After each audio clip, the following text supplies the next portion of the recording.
AMG episode number 100. It is an anniversary episode. And guess who's back? Collector the Scallops, Collector People. Steve, how are you? I am fantastic. Hold on. My goodness. Oh, Production wow. values. Look at that. Heavens. How much that cost us? I won't say you might want to take it easy on the Firehouse subs for the staff. You can get one for yourself, but you might want to lay off for a little bit. Just we might have spent all the money. That might have been it. Yeah, it took them a while, but DoorDash now delivers Firehouse subs. So we for my first day back off vacation, we DoorDashed some Firehouse subs, and it was worth it. Fantastic. There you go. It's all coming up AMG. So it's pretty good stuff. We had applause. So I mentioned to Steve before we hit record, I had pitched around the idea of maybe doing some. We didn't get a chance to really discuss it. So it will be a fun anniversary episode, but nothing particularly special. Although this episode we are going to talk about Series 1. So that is one of the pillars of the hockey card calendar. It's one of the big ones, especially for the set collectors and people that are after the young guns. So that's a big one. So we're definitely going to touch on that. We'll share a couple of cards that came in the shop, but the main focus will be Series 1 this time around. Now, let me quickly do a little bit of housekeeping. We'll talk about some comments from last week's episode. We'll touch on those, and then we'll go from there. So housekeeping-wise, real quick, we want to make mention, since we're the middle of October, so by the time this drops, it'll be right smack in the middle. We've got the AMG Card Show and Trade Night coming up. So the Trade Night, I believe, is going to be on October the 24th, and then the Card Show is going to be October the 25th. So I'm going to share with you the social media post. We always include that information. You can follow the social medias because this post has been pinned down on the Instagram for a while, and it gives you the hours to the card show. So right now, still, we've got October coming up here, and then November, the end of the month of November of 29th. So that is there. It is in Bedford Place Mall. If you can find the card shop, you can find the card show. You can also find the trade night. So we've got that included in there. And the trade night is the evening before. So the Saturday morning is going to be the card show. Trade night is on the Friday evening. So like I said, follow along with the social media posts because that'll give you reminders along the way. There's a little bit of information on Facebook, new drops coming in and all that.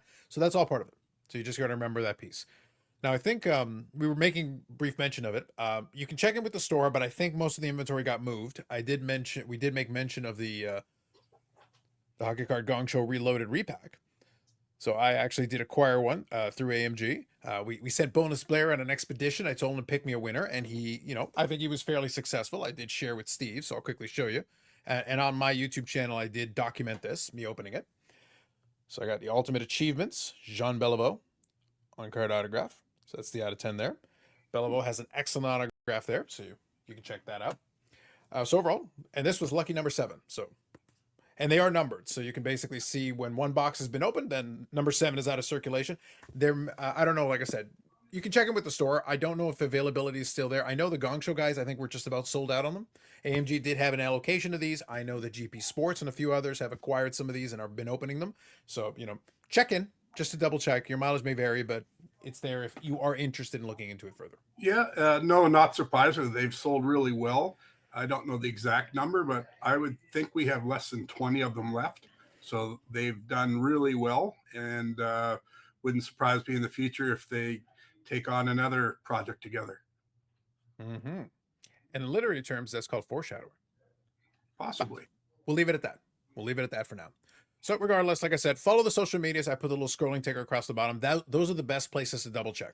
And anything we talk about, including Series 1, we're not going to be able to give you pricing online because there are rules about that. However, if you want to check about pricing and availability, you want to know exactly what's available and what's possible, you can always reach out directly to the store, and that way you'll get answers to those questions. That is the best way to approach it, and that way you'll know exactly what you're looking for. Now, real quick, let's talk about a couple of comments from last week's episode. So we did get a handful of them. Good engagement as well. We had a little bit of a pickup. We are creeping ever closer. We are down to, I think we need 12 more subscribers, and we surpassed the PSA channel, the PSA Canada one. So we're getting close.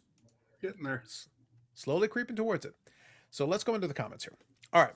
So Rob here commented for last week's episode. Not sure how I feel about repacks, but if I was to try it out, I have faith that the Gong Show guys would make a fair product. So that's totally reasonable. Again, I go back to what I said earlier. Obviously, a bunch of people have been trying it out. It's not for everyone. I always make that abundantly clear. For me, I've got a YouTube channel. I decided to give it a try. I sent Blair on an expedition to pick me a winner. But at the same time, I've always been very clear-cut about this. I do like opening boxes, not all the time because it is more expensive. You know, we acknowledge this.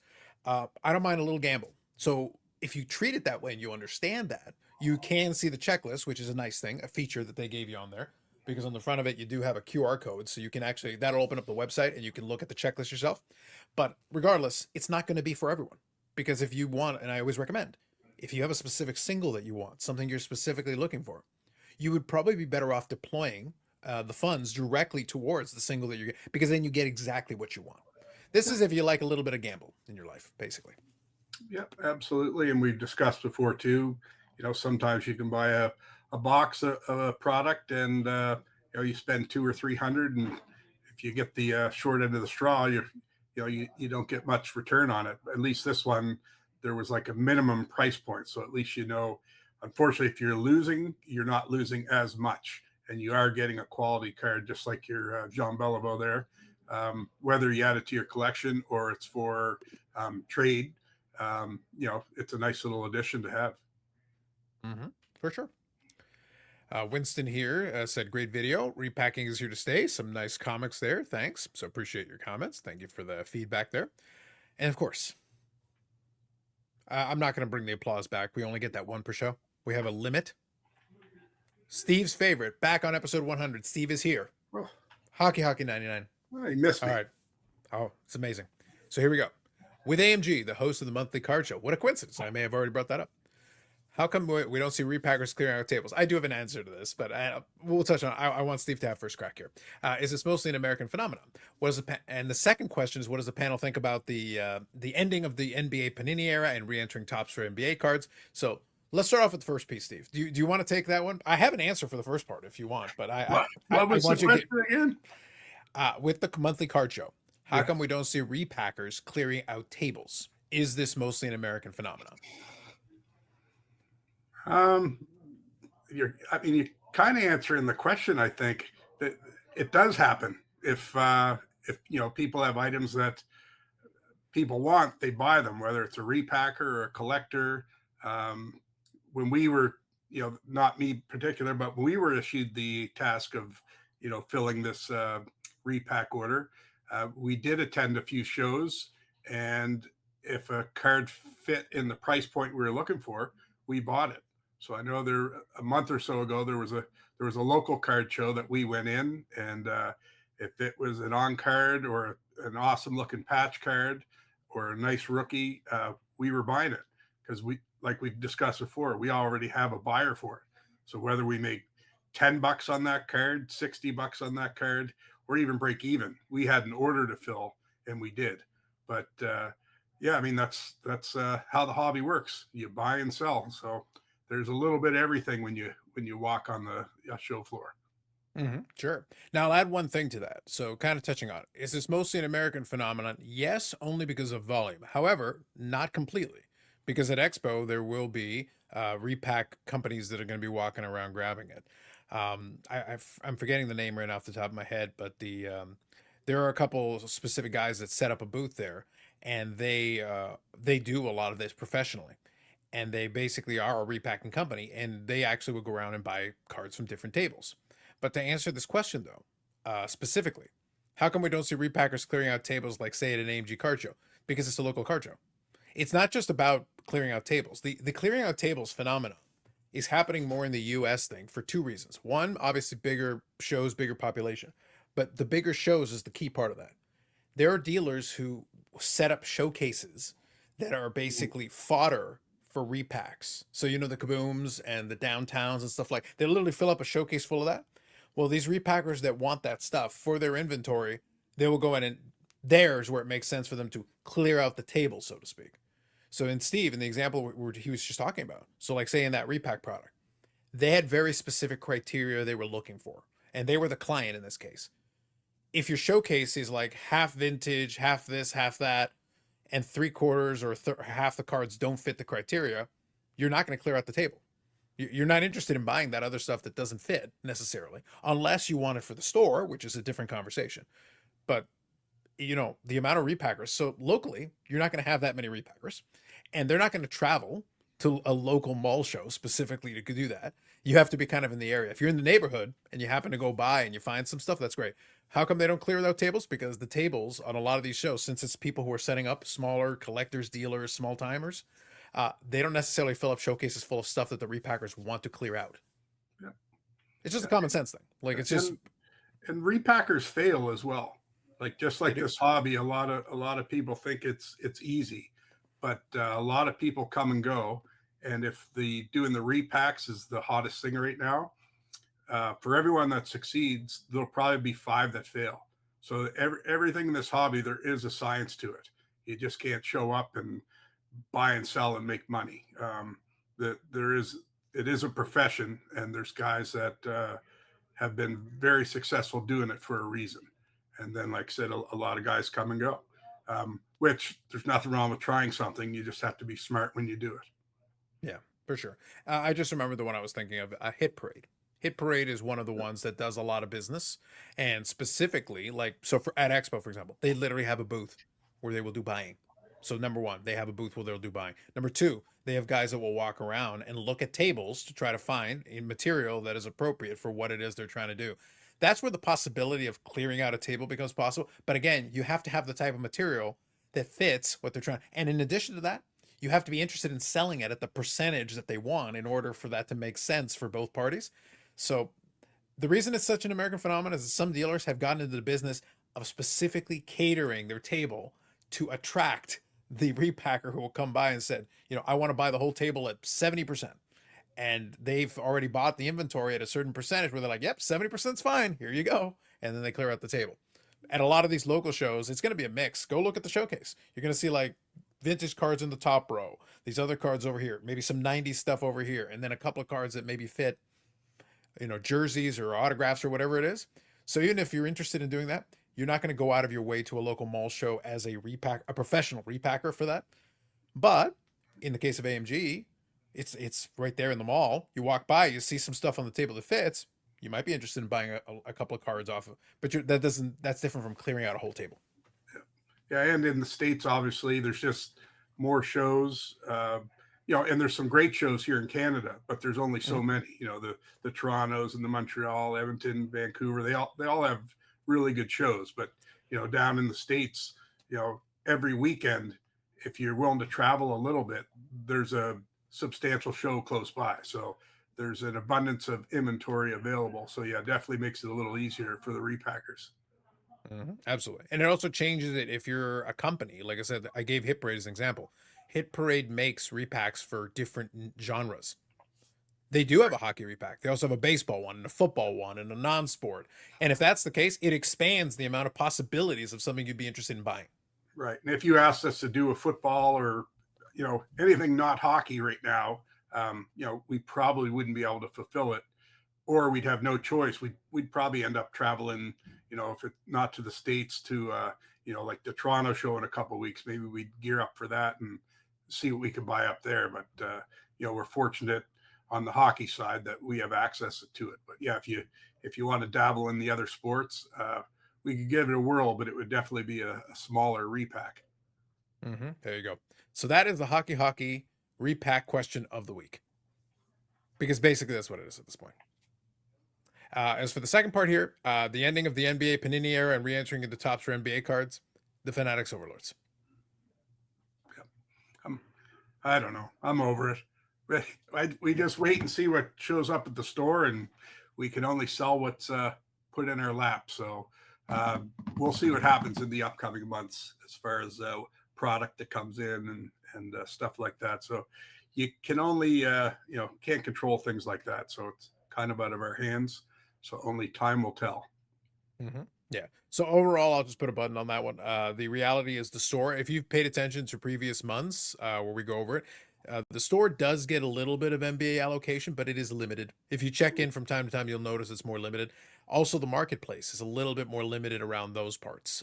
If it was a bigger market for it, it might be more impactful. I think it'll be, so as an observer of the industry, it's interesting to see. Obviously, they just got going on it, and they're going to release the Topps flagship product. They're going to print a lot of it. So reality is that's not going to be indicative of what we expect going forward. I think they're going to have some hits. I think they're going to have some misses. I think it's like anything else where Fanatics has involved itself in it. Tops being in back at basketball is going to be a big deal for certain folks. Other folks are going to miss Panini. That's it. But that's the short and long answer of it. But also AMG will be a little insulated from it because, again, the allocation is very limited.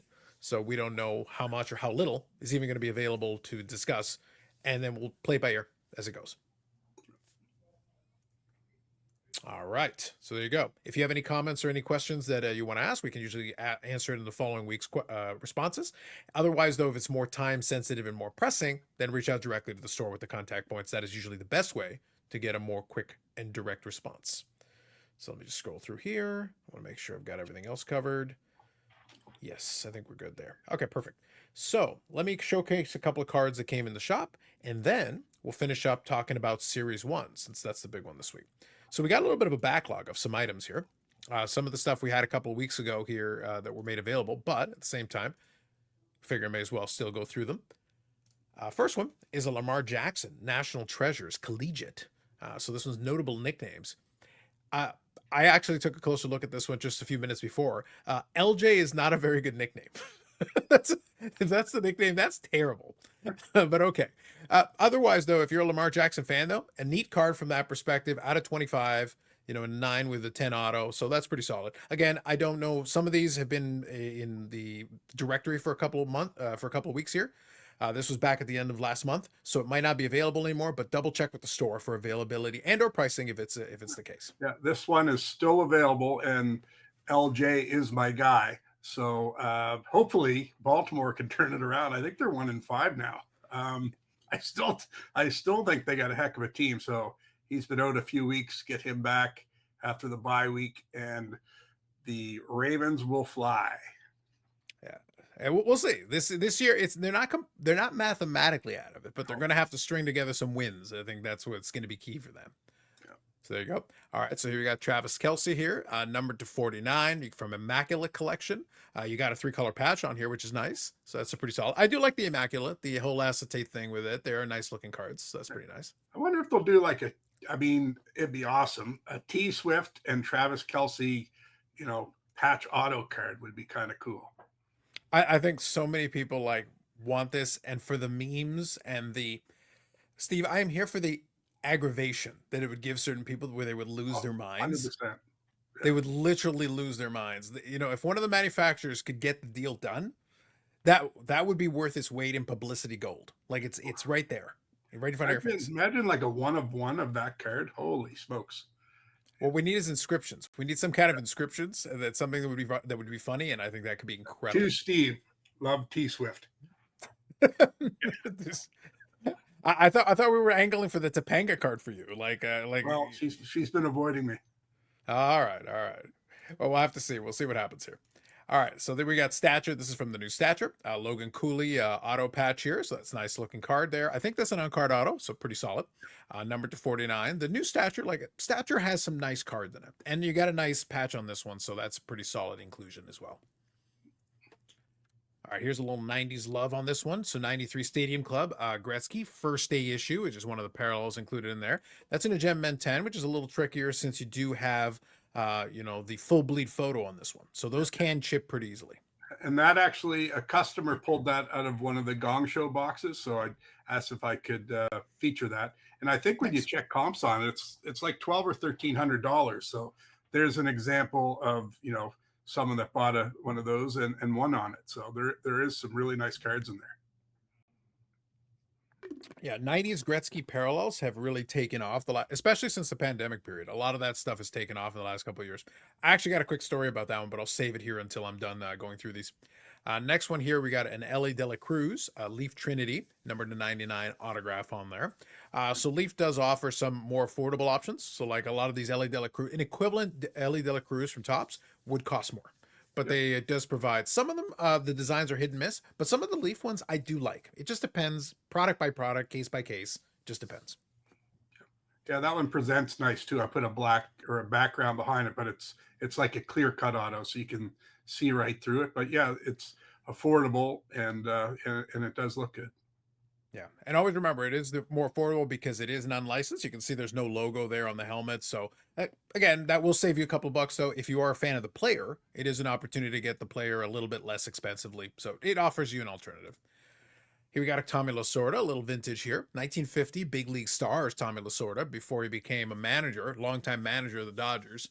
So this was when he was still a player, playing for the Montreal Royals. So this is earlier on in his career before he did have a little bit of time in the majors.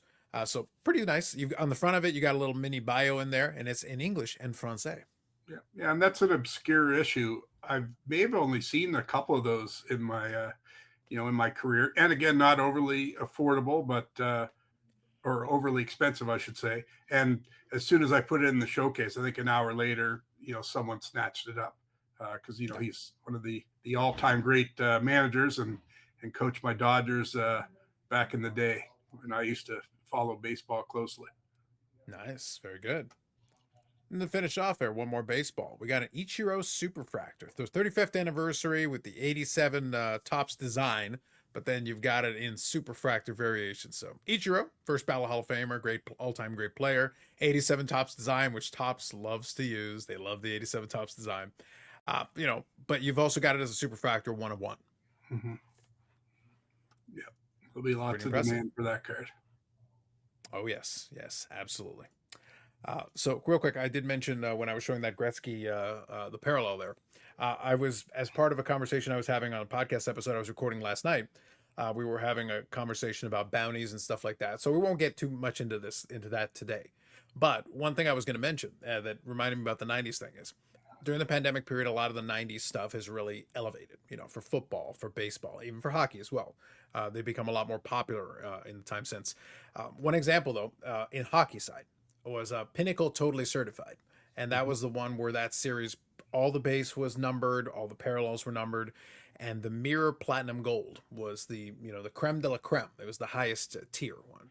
And we were kind of poking some fun and having a little fun with it. I was doing a little bit of research because I was comparing a bounty, and we were trying to find like different high-end stuff that was selling. And obviously Medano's my guy, and I was using that as an example when we were looking at some comps. And I was looking at it, and apparently I saw that a PSA 8 of the Medano Mirror Platinum Gold sold for, I think it was almost $1,000, over $900. And I was laughing my head off because this is a PSA 8. And I was sitting there like, well, I have a 9. It's like, I need to get in touch with this person. This peasant can't settle for an 8. He's got, but I said, well, for the 9, I'm going to have to charge more. And I'm sitting there, Steve, I didn't pay close to that for mine. I got it graded myself, and it came back a 9. Well, Steve, if an 8 is $1,000, well then a 9. We gotta, just gotta go another level. We need some 90s bounties, Steve. That's what I need. I need some 90s bounties, and we can push that price point up a little bit. Yeah, no, that's actually one thing I enjoy. Actually, Brad does too. He really loves the 90s stuff, just because most of it, unfortunately, isn't worth anything. But there's always that chance that you could find a little hidden gem, some sort of insert or refractor or something. And they are, the more we go through them, we realize they actually are quite tough to find. So they are, and they're starting to gain more momentum and more steam too, as people realize how tough some of these, lesser print run cards are. Mm-hmm. Yeah, that's why I think that first day issue was like a good example of it. Obviously, Gretzky is going to be, the front of the line of that. They're going to be the first ones that are going to move up. But then that also means the Yzermans are going to move up, the Lemieux, and some of and then the rising tide raises all the boats. So it goes all the way through, especially if some of the bigger players are the ones that are more popular. Because we talked about this before. It's not just the biggest stars, quote unquote. You've got a bunch of Hall of Famers in a bunch of that set. So a bunch of people started chasing those. And some people even tried to build sets of some of that stuff. And as that became the case, the supply dried up. It's not, if it was just a base Gretzky in that one, it wouldn't hold that kind of value. Also, the 10 is a little bit tougher because of the full bleed photo. But you combine that with the individual card was tougher to pull, plus the checklist was large, and it's a full parallel of the entire set. Getting the specific Gretzky became a lot tougher versus a lot of other cards that you would think, oh, that card must be tougher. Not necessarily. Mm-hmm. Yeah. So that's how the value was built into some of those. Anyway, all right. So I think we've got that covered. So let's talk about Series 1 for a couple minutes here. For the most part, those of you who have watched a lot of these, because now we've done a couple of years worth of these, Series 1 is kind of the start of the new calendar. Obviously, this isn't the first 25-26 design or series. However, 25-26, we are up to date on that. So it is the newest. So if you're looking for the Young Guns, this is it right here. So I'm going to share with you. I'll include a link in the description to the checklist for this one. Always recommend checking the checklist. We'll go through a little bit of the information so that you have it. But if you've seen what it looks like before, you're used to this. This is basically what you should expect. A couple of new wrinkles thrown in, but for the most part, it's flagship. You know how this is going to work, but I'll briefly touch on a few things. So let's start off with the obvious. You've got 50, a checklist of 50 different Young Guns that are included in here. It's 250 card set for Series 1. And what you're looking for is Young Guns land every other pack or 6 per hobby box, because there's going to be 12 packs in this. So that's how it's going to work out. So 6 per hobby box. Your parallels include Outburst Silver that are 1 in 30 packs. The Young Gun is slightly short printed compared to that, 1 in 60 packs. Your Clear Cuts, 1 in 96 packs, and Young Guns are 1 in 144 packs. Hobby only for that. Deluxe out of 250. UD Exclusives out of 100. Outburst Red out of 25. High Gloss out of 10. Outburst Gold 1 of 1.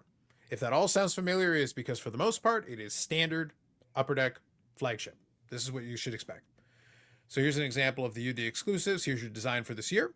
Mostly a large photo on this one. Full bleed photograph on there. The bottom section is pretty clean. They didn't really clutter it up too much. So pretty clean design. I don't mind it, especially if you get some nice photos on this one. Looks familiar. Yeah. Once you get used to flagship on this, this is kind of your set builder set. It's one that's designed to be available to a lot of folks because you're going to have retail SKUs, you're going to have hobby boxes, you got all kinds of stuff on this one. It's designed where if you want to get some nice cards and you want to get potentially the Young Gun for one of the new guys, there you go. This is what you're looking for. Certain base cards have a couple of rare spin-offs. So first you've got variations. So there are variations out there that are 1 in 2,000 packs. So they are very tough. There's a base Snow Spray autographs that are 1 in 4,000 packs. So they did sneak in some really short printed stuff in there as well. So here you go. You got your Canvas Young Guns as an example. So just seeing this mock-up here, Canvas Young Guns is one that's become a standard. Very colorful this year on the bottom section. That does look different. I like it. Yeah. So it'll give you a little bit something to chase on that. So for Canvas, you got 120 Canvas cards. Veterans are 1 in 3 packs. Young Guns are 1 in 24. And then there's the black and white parallel. And also there are some printing plates included out there. Now, UD Portraits here, this one's going to be a little controversial. So here's your new artistic style. So you got kind of this little cutoff there with the player on the front. And there's another card that kind of matches this as well. So I'll get back to that in a second. But there's your new version. There is a speckle out of 1 in 40 packs, a red out of 199, and a gold out of 25. You want to share any thoughts on that, Steve? Nope. Great mustache. There you go. All right. Moving on. The new Dazzlers. This is a mock-up. But the new Dazzlers, I want to see this in hand, because the potential it could be interesting here. So this time around, you've got different colors of Dazzlers. That's standard. That's what you've seen in the past. However, you got the blue, which are 1 in per hobby box. There's a pink that's 1 in 144 packs, same as before. But there's also a gold version that's 1 in 2,880 packs. Wow. That is very short printed. You'll see in a moment when I tell you the configuration of the boxes and cases. That's harder than that's a multi-case hit. So that gold could be really interesting. I'd like to see how, obviously this is flat. We don't get a sense because usually Dazzlers have pretty good shine to them. I want to see what they did with it pattern-wise and what that gold's going to look like, because those ones obviously are super tough. There's also a green and 1 in 4 blaster packs. So you can collect basically a rainbow of Dazzlers, but that gold one is going to present a bit of a challenge with how short printed that is. Yeah, it almost looks like, from the mock-up there, it looks like a cracked ice. So probably that's what I'm thinking. Look solid in hand. Yeah, that's what I'm thinking. So, and with a gold kind of cracked ice design that's a multi-case hit, there could be some very interesting pulls with that one. So we'll see. We'll see what that ends up looking like. In addition, you've got here is population count, which is returning from the past previously. Your tiers are 1,000, 500, 100, 50, 25, 10, and 1. They're not individually numbered, but whatever the population count is, that's the print run for it. So that, for example, that one you're seeing there, that would be a print run of 10, as an example. Holotypes is returned, so you've got some different players there. Holotypes are 1 in 504 packs. So those ones are also multi-case hit. Those ones are tough. So it's something you got to bear in mind. Again, it's one of those things where they've brought it back a couple of times. We're seeing if people kind of catch on to the fact that like 1 in 504 packs is very tough. and you got, I think, a 30 card checklist. So it's like to get an individual player is actually quite difficult. We don't know what the print run is, but we know it's not super high. So you have to bear that in mind. And this ones are only in Series 1. So they're not going to repeat this for Series 2. So the checklist is only for Series 1, and then they've got last year's. So this series is continuing. So they're doing and I believe, if I could be mistaken, but I believe they don't repeat players. I think basically what they're doing is they're trying to pick different players every time. So it allows the checklist to move along. So obviously the Celebrini is the mock-up example, and this is a hologram kind of look to it. If you get it in hand, you'll see it's very shiny, but the logos in the background are all hologram. You've got what's called bootleg, which is 1 in 1,440 packs, is one of the new inserts. So all 18 cards, this use a different design. So this McDavid is what's called the bootleg. It's interesting. I want to see it in hand. I want to see if there's any kind of foil or anything that's been used on this. Like, I'm curious what this actually looks like if you get it in hand. I'm just curious what they mean by bootleg. Are they trying to make it look like a knockoff or something like that? Even though that's what I'm wondering. Yeah, I have no idea. I have no idea. Yeah. So that one, I'll reserve judgment until we see it in hand. I want to see what it looks like in hand to kind of get a better sense of it. So other inserts, we got compositions, 1 in 5 packs, sizzle reel, 1 in 5 packs, tracking system. So every time as you're opening packs, you're going to see some kind of an insert or parallel in almost every pack. There's going to be a fair bit of it. So if you're collecting some of this stuff, you can pick your favorites and kind of chase those. Cup Quest, 1 in 8 packs, goal oriented, 1 in 8 packs, compadres, 1 in 10. And all of them have speckle red out of 199, gold out of 25, and printing plate parallels. So there's plenty there to chase after. So here, going back to what I said a moment ago, here's your configuration: 12 packs per box, 12 cards per pack, 12 packs per box. So 144 cards in every box. There's 12 boxes per case. So remember, I gave you a couple of examples. I said, 1 in 500 plus packs, 1 in 2,880. Well, you've got 12 packs per box and 12 boxes per case. That means a case is 144 packs. So the holo type is a multi-case hit. The gold dazzlers is, I think, 1 in 20 cases, if I did my math right. Wow. That is a very difficult pull. So you pull a gold dazzlers, you need to know that you got something. You got something really tough, especially with a full-size checklist included. It's a full parallel of the entire base set of the dazzlers. So bear that in mind. 144 packs is 1 case. So take those odds, and then you'll be able to extrapolate. Some of those tougher pulls are very tough pulls. So just bear in mind, it's the reason I mentioned it is because sometimes with Upper Deck, it becomes a tricky thing. I know this has been a challenge for some folks because they'll see like, oh, I think it's a tough pull, but it doesn't give me the print run. It's not serial numbered. Well, sometimes serial number is helpful, obviously. But if something is a 1 in 20 case hit, you can assume the print run's pretty low. Like, it's a fair assumption because it's, even with the amount that gets printed for Series 1, that's still a tough pull because a lot of breakers are going to be opening cases and not getting one. So anyway, here's your checklist. You can find everything on there. Check it out for yourself and get a better sense of it. One thing I like that the Beckett guys include on here is that you can also put it by team set. So you can specifically, if you collect a certain team, you can check it out and see all the different base cards, all the parallels, all the inserts, who's in them, and you can get a better sense of exactly what's on this checklist and take a look at it for yourself. So there it is. Upper Deck Series 1, one of the staples, hobby-wise, in the calendar year. AMG may have a box or two. However, if you want to get more specifics on pricing and or availability, reach out directly to the store. That is the best way. Yep. So we have lots of it coming in, so don't panic. You don't have to line up for it unless you want to. But yeah, take your time getting in. We've got plenty to go around. And as we mentioned before too, usually the blasters come, 1 to 3 weeks after. So blasters will be coming, and we'll obviously let our customers know when they are arriving. Excellent. Good stuff. Good stuff. And that's it, Steve. We did it. Episode 100. We started off with applause. We managed. We got all the way through. And another successful episode. On to the next 100.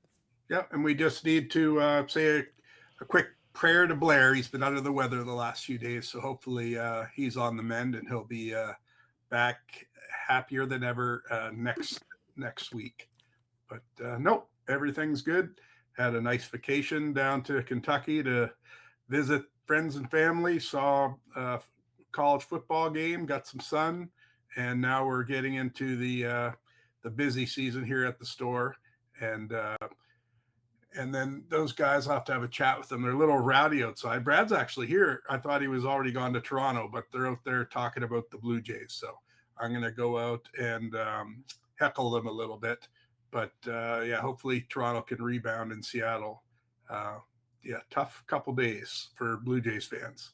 Yeah, look, I just want them to be competitive. And Steve, don't do it. Don't just do it for me. Do it for all of us. Make sure you go out there and make sure that no matter what happens, talk Brad off the ledge. We don't go full Manoa, and stay away from your Savage as far away as you can. Stay away. Leave them alone.